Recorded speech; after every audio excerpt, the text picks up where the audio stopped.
Hello everyone, my name is Stephen Fleming, and I would like to talk to everyone today about social responsibilities. Social responsibilities that we can all exercise while we are experiencing what we're experiencing today, specifically pertaining to the coronavirus. So while the scientists and doctors and things, or scientists are attempting to find a cure, there's some things that we can also do as far as exercising social responsibility mentally. So I'd like to discuss that a little bit. Right now, there has been a preponderance of fear and fear mongering.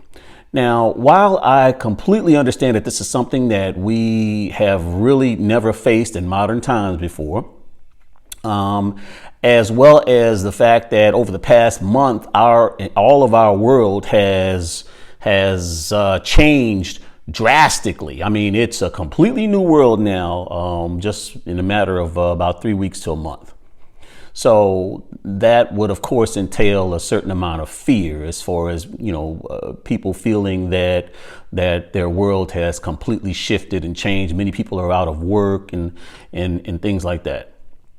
So we're all experiencing a certain amount of fear right now. However, it is important for us to exercise intentional selective awareness right now.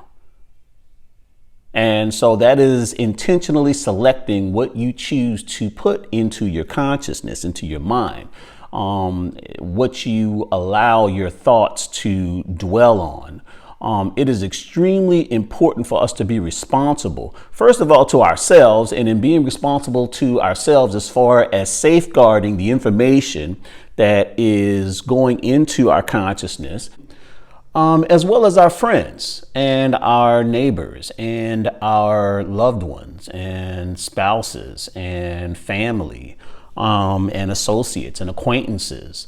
We're all in this together.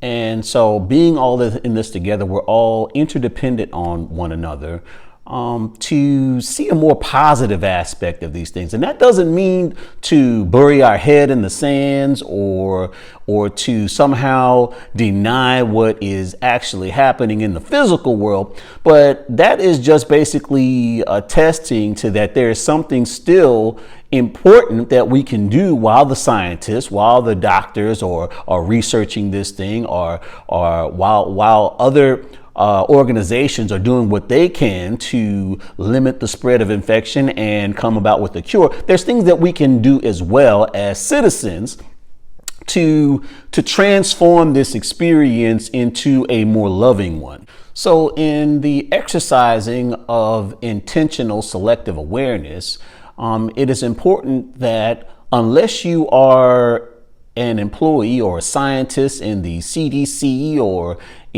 in some sort of serving in some sort of capacity of attempting to solve the challenges of this virus scientifically, unless you are one of those bodies, it is important not to dwell on the negative aspects or negative implications or fearful aspects of what we're experiencing, dwelling and sending people fearful videos, showing other people that are in fear, or showing people broadcasting their interpretation of events. Yes.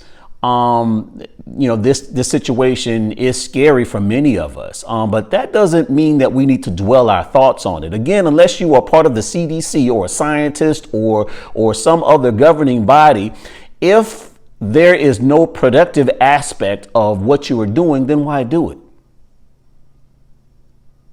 Why do it? To share the fear? Is that really what our society needs right now? I mean, could we use a whole lot more fear and to make us even more frightened? Is that what we need? So now I have also noticed on the other side that there are a number of people on Facebook. I'm not really big in social media as far as having a whole bunch of, Instagrams and things like that. But I do have a Facebook, and I have noticed that there are a lot of people that are, in fact, doing just what I'm describing. They're sharing positive implications and things that we have to be thankful for the coronavirus. And so this is not living in denial. This is choosing to focus your awareness on something positive about this, to create a feeling of gratitude, to create the energy of gratitude. See, in order to truly be transformed and evolve and move past this as a society, we need a little bit more of gratitude around here. So again, the exercising of intentional awareness is extremely important. So how do we do that? So let's just get right to it, because we have a Course in Miracles study group about to start. How do we do that? Well, number one, control the information. Control the information. So however it is that you control the information, anytime you turn on the radio or TV or go on the internet, the information is the coronavirus, and and how many people died, and all sorts of other frightening things. So I invite you to limit that.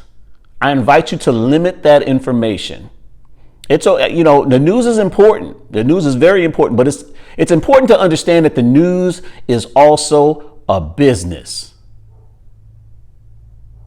And any business is going to maximize their profit margin. So the news is no different. I mean, the news shares information, but they're going to share the scariest, most frightening information that they can share. And that's just their job. That's their job, because it's been scientifically proven that when you focus on scary things, you get more of an audience. And that's what they're in the business. They're in a business just like any other business. So it's important to keep that in mind and limit the amount of negative feed that you get into your consciousness, because as you continue to allow that negative information to enter your consciousness, you, even without even knowing it, you begin to become negative. Without even knowing it, you have that negativity in your consciousness. And as you share with people, you don't have to send messages to people. As you share and interact, and there is, on a subliminal level, there is an exchange of information of fear that is going from your mind to theirs in everything that you do, in every word that you speak. There is a certain amount of negative energy or negative thought energy that's emanating from your mind and is being kind of transferred over to theirs. And this is the truth. Do your research on it. And as a matter of fact, I encourage you to do your research on it. Don't take anything that someone tells you and take it to be just the law. Exercise your own understanding of things. Research it, look it up, research it. The thoughts that you allow to enter your consciousness will impact the world that you perceive and experience. That is a scientific fact. So with that in mind, we can turn that around. With that in mind, we can actually then focus on the positive implications of the coronavirus. So how do we do that? We reframe our thoughts. We reframe things. We reframe it. So how do we reframe it? Well, one basic understanding in the act of reframing any fear-based concept is to understand that God is good all the time. Now, I'm not here to discuss religion. If you wish to replace the word God with spirit or whatever it is that you believe, just understand that there is a power in the universe that is always moving us forward for good, that is always constantly uplifting humanity.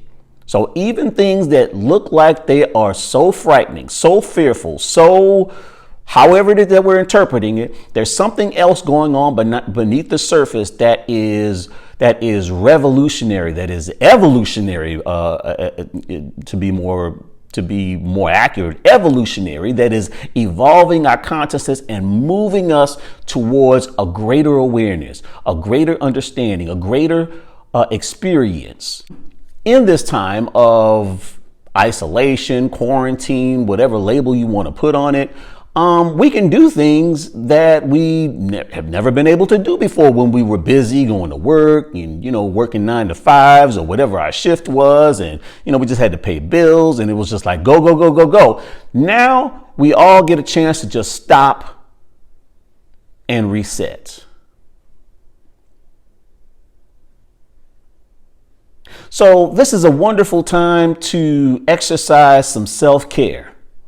Self-care is basically a self-love act. Okay? You deserve it. Some self-care. You deserve it. Take care of yourself.